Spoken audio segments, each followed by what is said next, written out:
Hello everyone, সবার কি অবস্থা? Welcome to new blog. কালকে চলে গিয়েছিলাম আমরা, আমাদের এখানে একটা মেলা হয়, যে মেলাটা কিনা প্রতি বছর মাঘী পূর্ণিমার সময় হয়ে থাকে। স্নানের বাজার, তো পদ্মা নদীর পাড়ে এই মেলাটা হয়ে থাকে। এখানে সব ভক্তবৃন্দরা স্নান করে থাকে সকালে, এবং বিকালে একটা মেলা টাইপের বসে, যদিও মেলাটা সারাদিন ব্যাপী হয়ে থাকে। তো এবার একটু নতুনত্ব ছিল আমার লাইফে, কারণ আমি এবার ম্যারিড ছিলাম উইথ মাই নিউ ফ্যামিলি। আর আমি এখানে ঘুরে ঘুরে দেখছিলাম যে কি কি কেনা যায় আর কি কি উঠেছে। আগে মেলাটা আরো বেশি বড় হতো, কারণ এইখানটা ভেঙে গিয়েছে।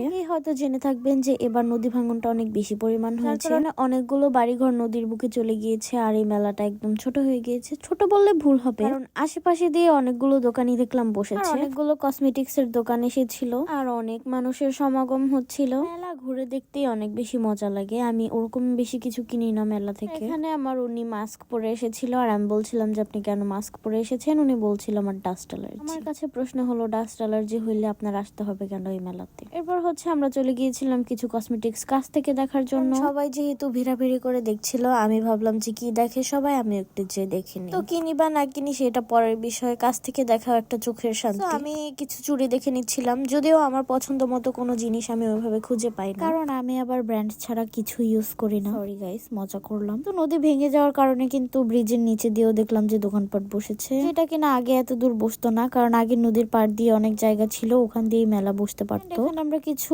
হ্যান্ডমেড জিনিসপত্র দেখছিলাম, যেটা কিনা মনে হচ্ছিল সরিষা গাছ দিয়ে মুড়িয়ে মুড়িয়ে বানানো হয়েছে। তো এটা হাত দিয়ে বানানো কিনা বা কোনো মেশিন দিয়ে বানানো কিনা এটা বলতে পারলাম না। আর এই জিনিসটা আমার কাছে অনেক বেশি ভালো লেগেছিল, এটা কিনা মনে হচ্ছিল দেখে কোনো টব কিছু হবে গাছ লাগানোর জন্য। তো তারপর হচ্ছে আমরা চলে আসি একটু ওপরের দিকে মাটির জিনিসপত্র উঠেছিল রাস্তার পাড়ে দিয়ে, সেগুলোই দেখার জন্য আমরা চলে এসেছিলাম।